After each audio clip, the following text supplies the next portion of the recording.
Good morning students.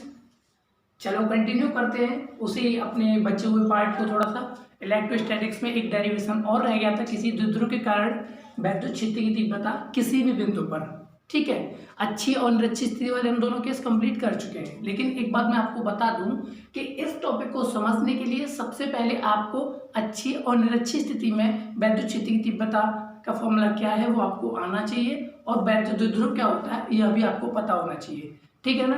तो पहले समझ लेते हैं, बाद में से नोट कर लीजिएगा। बस इतनी ही लैंग्वेज है, जितना डेरिवेशन है बस इतना ही है कंप्लीट। ओके, बहुत ही अच्छा सिंप्लीफाई किया गया है और बहुत ही अच्छी लैंग्वेज के साथ एकदम क्लियर, ठीक है। तो सबसे पहले देखते हैं, डायग्राम को समझने की कोशिश करते हैं, ठीक है। देखो कोई भी द्विध्रुव होता है तो उसमें माइनस क्यू और एक प्लस क्यू चार्ज बोलते हैं, मानते हैं। अच्छा, उसका मध्य बिंदु मैंने फिलहाल यहाँ पर माना हुआ है कितना, ओ, ठीक है। अच्छा, मैंने आपको बताया हुआ था कि बता रखा है ना कि जो भी वैद्युत द्विध्रुव होता है उसकी डायरेक्शन होती है माइनस क्यू से प्लस क्यू की ओर। तो वैद्युत द्विध्रुव पी जिसकी डायरेक्शन किधर है, माइनस क्यू से प्लस क्यू की ओर, जो कि होती है अंडरस्टूड है, जो हमें याद रखना है, जो कि आपको बताया जा चुका है। ओके, हमें इसके मध्य बिंदु ओ से थीटा डिग्री कोण पर आर दूरी पर किसी बिंदु पी पर वैद्युत क्षेत्र की तीव्रता ज्ञात करनी है। बात समझ में आ रही है? मध्य बिंदु ओ से थीटा डिग्री कोण पर आर दूरी पर किसी बिंदु पी पर वैद्युत क्षेत्र की तीव्रता ज्ञात करनी है। ओके, तो देखो सबसे पहले मैंने इस जो भी क्या बोलेंगे हम इसे, वैद्युत द्विध्रुव, इसको घटकों में विभाजित किया। घटकों में विभाजित करूंगा तो देखो इस लाइन के अलोंग जो भी होगा, इस लाइन के अलोंग उसको हम बोलेंगे पैरेलल कंपाउंड। क्या बोलते हैं? पैरेलल मतलब समांतर। मतलब ये वाली लाइन है, और अगर इसी लाइन पर कुछ आ जाएगा तो उसे हम क्या बोलेंगे, समांतर। इसीलिए देखो यहाँ पर पी पैरेलल लिखा है। देखो समांतर का मतलब वैसे ही होता है समानांतर। वहीं से ये वाला चिन्ह बना है, देखो ये गौर से देखो, ये बन रहा है, देखो ये दो लाइन दिखाई दे रही है आपको, ये पैरेलल यहीं से बना है। ओके, समांतर। अच्छा, उसके बाद लंबवत। लंबवत वाला घटक ये समझ में आता है, लंबवत का साइन क्या होता है, ये, क्योंकि देखो एक लाइन ये और दूसरी लाइन ये, तो इनके बीच का कोण कितना, 90। अगर मैं इसी को छोटा सा कर दूं, ये तो जूम हो रखा है, इसको छोटा करूंगा तो क्या बोलेगा ये, कुछ ऐसा। तो ये सिंबल बना किसका, लंबवत का। तो यह लंबवत को बताता है और यह बताता है समांतर को, ठीक है ना। आपकी जानकारी के लिए मैं पे लिख दे रहा हूँ पैरेलल और परपेंडिकुलर, ठीक है। चलो पहली बात। दूसरी बात देखो, जिधर कोण थीटा बना होता है उधर कॉस लिखते हैं, मैंने आपको बता रखा है, उधर क्या लिखते हैं हम, कॉस। तो ये पी इस लाइन के साथ क्या बना रहा है, थीटा कोण, तो इधर क्या आएगा, पी कॉस थीटा। और इसके परपेंडिकुलर, इस लाइन के परपेंडिकुलर, ये जो लाइन है इसके लंबवत, इसका मतलब है यहाँ से यहाँ तक का ये जो पूरा कोण है ये 90 डिग्री का है। इसके लंबवत घटक क्या आएगा, पी साइन थीटा। इस बात को मैं थोड़ा सा समझाता हूँ आपको। देखो जैसे मैं आपको बताऊं, ये इधर क्या है पी और इधर ये थीटा, तो मैंने क्या बोला है, इस साइड में है पी कॉस थीटा, मैं बोल रहा हूँ इधर पी कॉस थीटा। और ये जो लाइन है ना, ये वाली लाइन, इसके लंबवत ये जो लाइन दिखाई दे रही है डेड में, वो इस वाली लाइन के, आप इसे L1 बोलते हैं थोड़ी देर के लिए, ये इसके लंबवत है L2, मतलब L1 और L2 कैसे आपस में लंबवत। तो इस डायरेक्शन में ये वाला घटक कितना होगा, पी साइन थीटा। मैंने आपको बताया था जिधर कोण थीटा बनता है उधर कॉस लेते हैं, उसके परपेंडिकुलर क्या लेते हैं, 90 डिग्री कोण पर, ये 90 डिग्री कोण है पूरा, 90 डिग्री कोण पे क्या लेते हैं हम, साइन। लेकिन मैं आपको एक्चुअल लॉजिक बताता हूँ, ये साइन आया कैसे। देखो घटक तोड़ने के लिए हमेशा कॉस का प्रयोग करते हैं। आपका लिखने का मन कर रहा है क्या, समझ लो बस क्या करोगे। देखो जैसे मैं बात कर रहा हूँ, जैसे मैंने बोल दिया कि इधर कोई फोर्स है एफ, ठीक है, और इधर ये कोण बना हुआ है एल्फा, तो इधर आता है एफ कॉस एल्फा। ओके, और अगर मैं इधर एक कोण बना दूं, सपोज दैट ये बीटा, तो इधर आएगा एफ कॉस बीटा। इसका मतलब यह हुआ कि घटक तोड़ने के लिए हमेशा कॉस का यूज करते हैं। किसका यूज करते हैं, कॉस का। मतलब देखो इधर यहाँ पे एल्फा कोण था तो यहाँ पे आ गया एल्फा, यहाँ बीटा था तो यहाँ पे आ गया बीटा। अब आप बोलोगे भैया यहाँ पे आपने कॉस लिखा है लेकिन यहाँ पे तो आपने साइन लिखा है। तो देखो मैं उसका लॉजिक समझाता हूँ, इस वाले पॉइंट को आप लिखना चाहो तो लिख सकते हो, ठीक है, लिख लो, नोट कर लो। 3 सेकंड दूंगा, 1 2 3, हटा रहा हूँ। देखो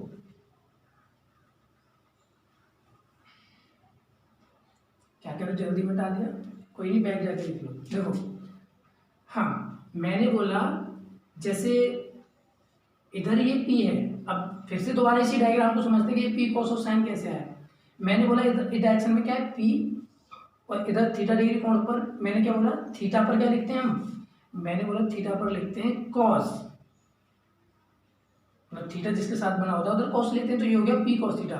अगर इधर P है तो इसके दो घटक हो जाएंगे, इधर P cos थीटा और दूसरा इसके लंबवत, इसके लंबवत, इसका मतलब ये 90 डिग्री कोण पर, कितने डिग्री पर, 90 डिग्री पर। अब आप एक बात बताओ कि अगर मैं इस टोटल को 90 बोल रहा हूँ, टोटल को कितना बोल रहा हूँ 90, अगर ये पूरा कोण जैसे ये तो हो गया थीटा और ये पूरा 90, तो ये बचा हुआ कितना बचा, ये बचेगा 90 माइनस थीटा, कितना बचेगा ये वाला 90 माइनस थीटा, तो इधर आएगा P, मैंने आपको क्या बोला था इस वाले कोण को लेते हैं, तो ये कितना आएगा cos 90 माइनस थीटा, ओके। और 90 माइनस थीटा क्या होता है, साइन, 90 माइनस थीटा होता है साइन, इसीलिए हो जाएगा ये P साइन थीटा। क्या कह रहे हो, हमें याद नहीं तो याद कर लो, P cos 90 minus theta equals to होता है साइन थीटा। 90 के केस में नाम बदल जाता है ना, और 90 में से घटाओगे थीटा को तो प्रथम चतुर्थांश में आएंगे, फर्स्ट क्वाड्रेंट में, फर्स्ट क्वाड्रेंट में all trigonometric function are positive, okay, इसीलिए ये आता है यहाँ पर साइन। ये दो बातें आई थिंक समझ में आ गई होंगी आपके, ठीक है, मैं इसे हटा रहा हूँ। चलो, तो सबसे पहला पॉइंट समझ में आया कि ये घटक इस तरह से क्यों टूटे हुए हैं। अच्छा, दूसरा पॉइंट, जैसे यहाँ पर अब ये वैद्युत क्षेत्र की तीव्रता को इस डायरेक्शन में लिखा है, किसी को इधर लिखा है, फिर ये इधर लिखा है, ये क्या लॉजिक है, इसको भी थोड़ा सा समझते हैं। सबसे पहले तो हम एक चीज़ समझते हैं, जैसे कि इसी पॉइंट के बारे में बात करना है, जैसे यहाँ पर एक माइनस क्यू आवेश लिखा है, दूसरा यहाँ पर प्लस क्यू लिखा है, और मैं जैसे r दूरी पर बात कर रहा हूँ किसी बिंदु P पर, तो देखो ऋण आवेश के कारण विद्युत क्षेत्र की दिशा किधर होती है, ऋण आवेश की ओर, और जो भी नेगेटिव चार्ज होता है नेगेटिव चार्ज की ओर होती है, तो विद्युत क्षेत्र की तीव्रता किधर आएगी, इधर, ऐसा बोला तुझसे मान रहा हूँ E1, और धनावेश के कारण क्या होता है, विद्युत क्षेत्र की तीव्रता धनावेश से दूर की ओर, तो इधर क्या आएगा E2, तो इधर आया E1 और इधर आया E2, बात समझ में आई नहीं आई। मैंने बोला ऋण आवेश की ओर और धनावेश से दूर की ओर, कुछ ऐसा कंसेप्ट होता है, धनावेश से दूर की ओर। अब देखो दो अगर विद्युत क्षेत्र की तीव्रता E1 और E2 है, तो इसका परिणामी कहाँ आएगा, इन दोनों के बीच में कहीं, हमें नहीं पता वो एंगल क्या होगा, लेकिन इन दोनों के बीच में होगा, और क्या होगा, हालांकि कोई टोटल एंगल का आधा कर देगा, क्योंकि अगर ये दूरी इक्वल होगी, तो अगर ये दूरी इक्वल नहीं है, दूरी इक्वल नहीं, इसका आधा भी नहीं होगा, ये डिफरेंट डिफरेंट कोण होंगे अल्फा और बीटा, ओके। तो इन दोनों का परिणामी किधर आएगा, कुल मिलाकर के वो इधर आना है, ये निश्चित है, हमें इतना मालूम है कि अगर ये माइनस क्यू है ये प्लस क्यू है, तो इन दोनों का परिणामी किधर आएगा, इस डायरेक्शन में आएगा, नहीं आएगा, तो देखो इन दोनों का भी परिणामी किधर जाता है, वो दिखाई दे रहा है आपको, इस डायरेक्शन में। अगर यहाँ पर माइनस क्यू उधर होता है, प्लस क्यू उधर होता है, तो ये परिणामी किधर जाता है, इस डायरेक्शन में। मतलब डायरेक्शन समझाने की कोशिश कर रहा हूँ कि ER इधर ही क्यों है, ये वाला ER इधर भी तो हो सकता था, उसका कारण क्या है, इसका मेन लॉजिक क्या है, इसका मेन लॉजिक है यहाँ पर माइनस क्यू, दूसरा यहाँ पर प्लस क्यू, इसीलिए डायरेक्शन आई है तो तीव्रता की इधर। चलो ठीक है, ये वाला पॉइंट भी मैं मान लेता हूँ, समझ में आ गया होगा, थोड़ा सा नहीं आया तो कोई बात नहीं, बिना इसके भी काम चल जाएगा, बट याद करना पड़ेगा। मैं नहीं चाहता कि तुम ज़्यादा रटो, चीज़ों को समझो, पहले याद तो करना पड़ेगा ही। देखो यहाँ पर आपने फॉर्मूला पढ़ा था, जैसे E= होता है 1/4πε0 और कितना 2p/r³, ये कंडीशन थी किसमें, अच्छी स्थिति में, किसमें, अच्छी स्थिति में वैद्युत क्षेत्र की तीव्रता, ठीक है। और एक और फॉर्मूला आपने पढ़ा 1/4πε0, जो भी प्रूफ कराएगा आपको, p/r³, ये होता है निरक्षीय स्थिति में, किसमें, निरक्षीय स्थिति में, ठीक है ना, स्थिति में। अब एक बात सुनो, ये एक्सियल और इक्वेटोरियल जो पोजीशन की बात करते हैं हम, 2p/r³ और p/r³ जो फॉर्मूले होते हैं, ये आपको याद होंगे, मैं ये मान लेता हूँ। तो देखो यहाँ पर योगदान किसका है, वहां पर द्विध्रुव आघूर्ण क्या हुआ करता था, वहां पर द्विध्रुव आघूर्ण होता था P, तो अच्छी स्थिति में फॉर्मूला आया ये, और निरक्षीय में फॉर्मूला आया ये, ठीक है ना। अब देखो अच्छी और निरक्षीय स्थिति होती क्या है भाई, हम अच्छी और निरक्षीय स्थिति बोलते हैं जैसे कि ये कोई द्विध्रुव है, -q और +q, -q और +q, तो इसी लाइन के अलोंग चलते हैं, तो उसे बोलते हैं हम अच्छी है। जहाँ पर हमें जिस बिंदु पर वैद्युत क्षेत्र की तीव्रता निकालनी है, तो उस लाइन के अलोंग क्या बोला जाता है, अच्छी है। और उस लाइन के परपेंडिकुलर जो होता है, उस लाइन के परपेंडिकुलर कोई भी पॉइंट हो सकता है, उसे बोलते हैं निरक्षीय।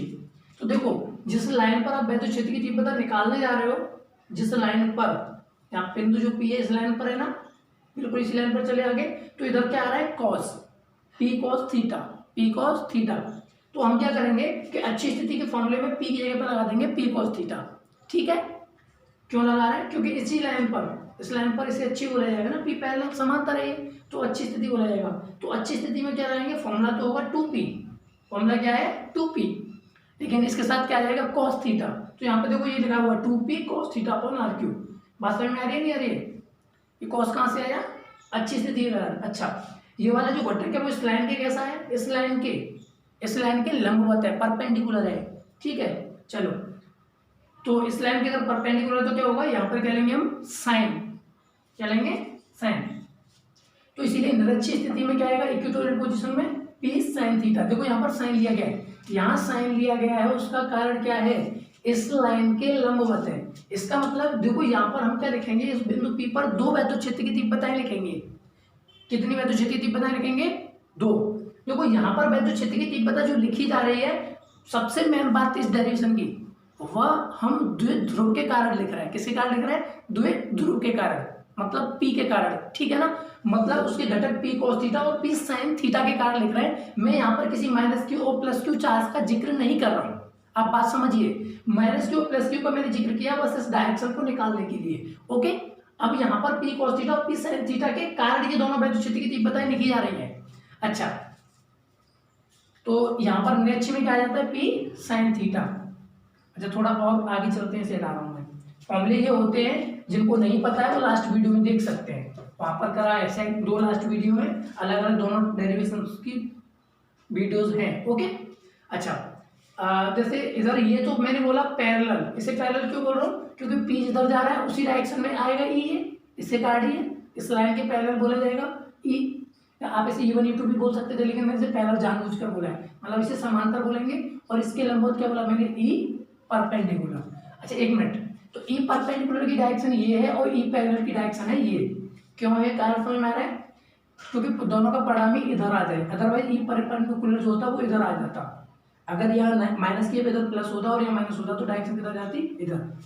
चलो ठीक है, तो इस पी साइन थीटा के कारण लिखा जा रहा है इस परपेंडिकुलर को। ये देखो ये लंबवत है इस लाइन के, देखो ये वाली लाइन के लंबवत कौन है, ये पी साइन थीटा। तो इसी वाली लाइन के लंबवत कौन है, ये ई परपेंडिकुलर। ठीक है, इसका मतलब है कि इन दोनों के बीच का कोण कितना है, ई परपेंडिकुलर ई पैरेलल के बीच का कोण कितना है, 90 डिग्री है, सबसे पहली बात। ओके, अच्छा मैंने मान लिया इन दोनों का परिणामी कितना है, ई आर। आर का मतलब होता है रिजल्टेंट, मतलब परिणामी। ओके, तो ई पैरेलल और ई परपेंडिकुलर हम इनका निकालने वाले हैं, क्या यहाँ पर, परिणामी। ठीक है, तो देखो परिणामी कैसे निकलता है उसे भी देख लेते हैं, और ये वाला जो अल्फा वाला कंसेप्ट है ना उसे थोड़ी देर बाद समझेंगे यहाँ पर बाद में। ओके, देखो ई पैरेलल और परपेंडिकुलर देखते हैं। तो देखो जैसे एक इस डायरेक्शन में है ई पैरेलल और इस डायरेक्शन में है ई परपेंडिकुलर, ये है, और इनके बीच का कोण कितना है, ये 90 डिग्री। मैंने यहाँ पे लिखा नहीं है, तो यहाँ पर ये आप निकालना चाह रहे हो रिजल्टेंट ई आर। तो देखो जब भी हम परिणामी निकालने की बात करते हैं तो फॉर्मूला होता है, जैसे ई स्क्वायर इजिकल्स टू कितना होता है, जैसे E1 स्क्वायर E2 स्क्वायर और 2E1 E2 cos थीटा, कुछ ऐसा फॉर्मूला होता है। मतलब जैसे आर स्क्वायर बराबर a square plus b square plus 2ab cos theta, आपने 11वीं क्लास में पढ़ा होगा, वेक्टर में जो परिणामी का फॉर्मूला होता है। ठीक है ना, तो यहाँ पर जैसे कि E1 की जगह पर तो मैंने बोल दिया ई पैरेलल और E2 की जगह बोल दिया परपेंडिकुलर। तो ये पैरेलल और मैंने इसको बोल दिया परपेंडिकुलर, और दोनों के बीच का कोण कितना है, 90 डिग्री। तो मैं यहाँ पे थीटा कितना रख दूंगा, थीटा रखूंगा मैं 90 डिग्री। ओके, और cos 90 की वैल्यू बताओ कितनी होती है, सोचो एक मिनट। कुछ तो गलत बता रहे हैं, किसी ने एक बोला है, किसी ने, किसने बोला, अच्छा मैं नहीं पता, कोई नहीं। cos 90 की वैल्यू कितनी होती है, 0। मुझे पता है एक बच्चे ने तो पक्का गलत बोला है, cos 90 की वैल्यू होती है 0। ठीक है, अगर cos 90 की वैल्यू 0 होती है, ये कितना हो जाएगा टोटल, ये वाला पार्ट 0 हो जाएगा, क्योंकि 0 गुणा समथिंग 0 होता है। ठीक है, तो इसीलिए यहाँ पर कितना बचा, ये यहाँ से अगर मैं ई निकालूंगा तो ये वाला स्क्वायर उठ करके इधर आ जाएगा, और ई इक्वल्स टू आएगा कितना, अंडर रूट में ई पैरेलल का स्क्वायर और ई परपेंडिकुलर का स्क्वायर। कोई दिक्कत किसी को, ई पैरेलल का स्क्वायर और ई परपेंडिकुलर का स्क्वायर। तो आपको दो वैद्युत क्षेत्र की तीव्रता ये लिखना समझ में आ जाए, और ये वाला फॉर्मूला सिंपल है, अभी समझाने की कोशिश करते हैं। लैंग्वेज को देखो कैसे लिखा है मैंने, डेरिवेशन कंप्लीट हो चुका है, वैसे मैं आपको बताऊं, हटा रहा हूँ उसे। देखो इसमें मैंने वही लैंग्वेज लिखी है जो सामने डायग्राम में दिखाई दे रहा है। जैसे कि माना एक द्विध्रुव जो -q तथा +q आवेश से बना है, निर्वात अथवा वायु में रखा है, क्योंकि यहाँ पर हम के परावैद्युतांक का यूज नहीं कर रहे हैं। के की वैल्यू कितनी 1 सब जानते भी, के की वैल्यू कितनी है, एक ही तो है। अच्छा हाँ, हमें द्विध्रुव के मध्य बिंदु O से थीटा डिग्री कोण पर r दूरी पर किसी बिंदु P पर, बात क्लियर हो रही है नहीं, किसी मध्य बिंदु O से थीटा डिग्री कोण पर r दूरी पर किसी बिंदु P पर, साथ साथ चल के देखो लैंग्वेज सब इसी के अंदर है। वैद्युत क्षेत्र की तीव्रता ज्ञात करनी है, हमें क्या फाइंड आउट करना है, इंटेंसिटी ऑफ इलेक्ट्रिक फील्ड। अच्छा बिंदु P पर हमने वैद्युत क्षेत्र की तीव्रता ज्ञात करने के लिए, इस बिंदु P पर हमें वैद्युत क्षेत्र की तीव्रता ज्ञात करने के लिए सर्वप्रथम द्विध्रुव आघूर्ण P वेक्टर, अब मैं यहाँ पे वेक्टर लगा दे रहा हूँ, थोड़ा सा उससे डिफरेंट हो जाएगा, नहीं तो प्योर पी सेम जैसे लगेंगे। सर्वप्रथम वैद्युत द्विध्रुव आघूर्ण मतलब ये वाला जो P वेक्टर है, ये वैद्युत द्विध्रुव आघूर्ण P को घटकों में विभाजित किया, इसको मैंने क्या किया, घटकों में विभाजित, ओके, जिसका घटक P cos थीटा, ये वाला जिसका घटक क्या है, P cos थीटा अक्षीय, इसको मैंने लाइन को बोला अभी थोड़ी देर पहले, अक्षीय, ठीक है ना, मतलब एक्सियल, और घटक P sin थीटा, ये वाला घटक P sin थीटा कैसा है, निरक्षीय स्थिति की ओर है, कोई दिक्कत किसी को, ये अच्छी स्थिति बोली जा रही है और ये निरक्षीय, इस लाइन के लंबवत, ओके।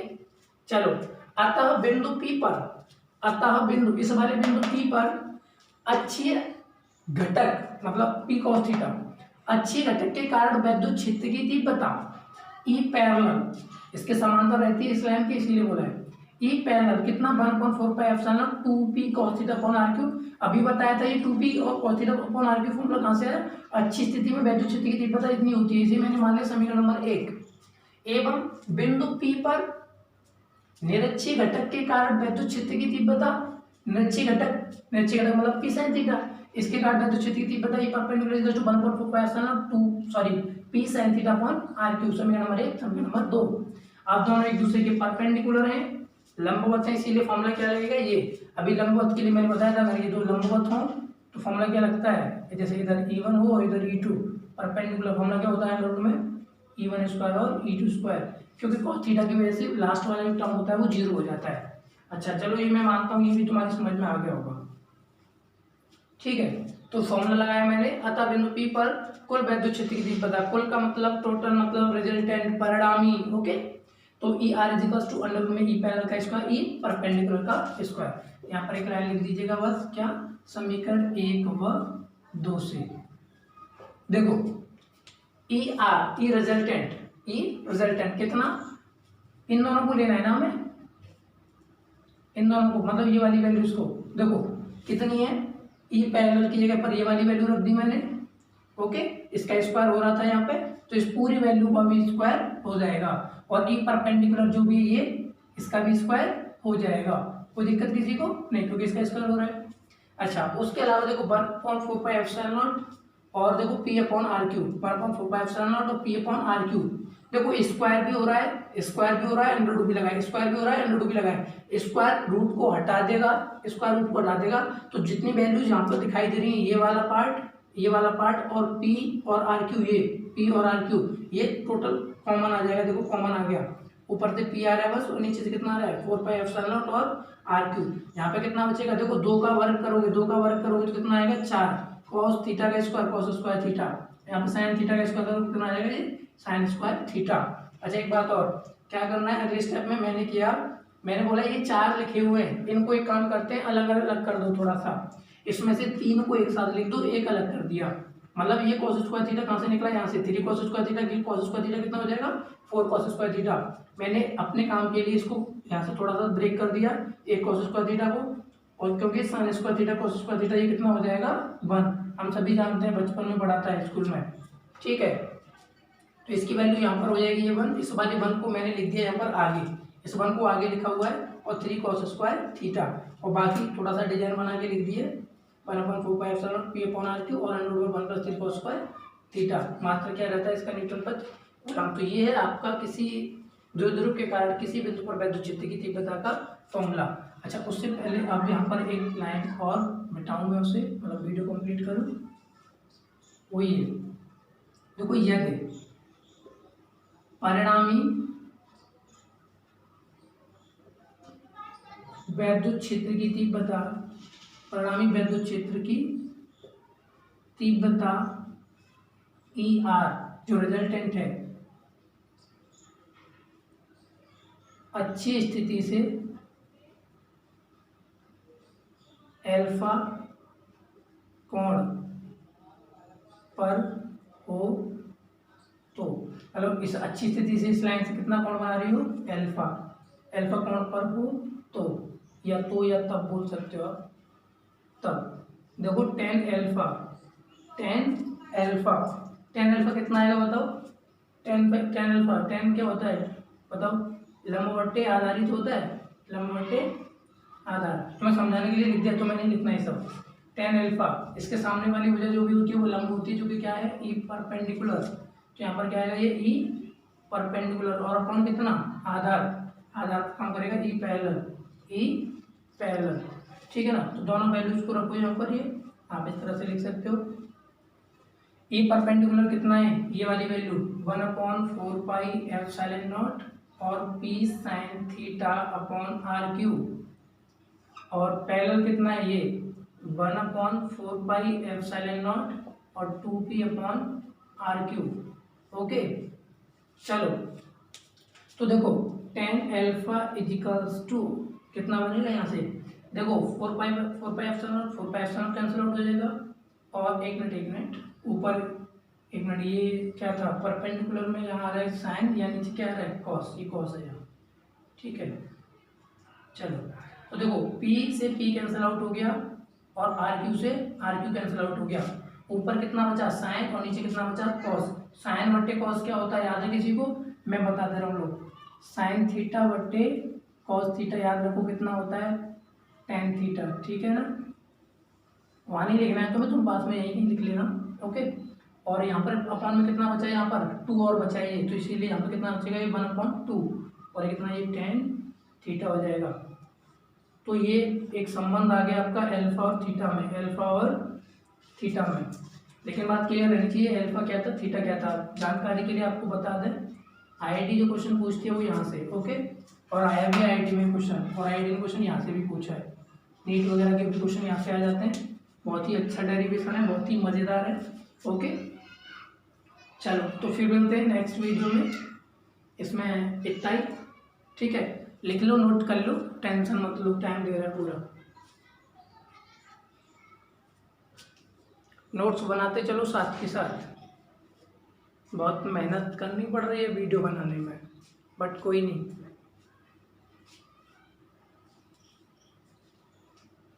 क्लियर दिखाई दे रहा है ना सबको।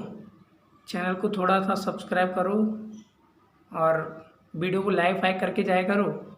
क्या घट रहा है उससे लाइक करने से, सेकंड्स नहीं लगते, ओके। क्या कह रहे हो, धमकी दे रहे हो, ऐसा कुछ नहीं है भाई, ठीक है। Bye, take care.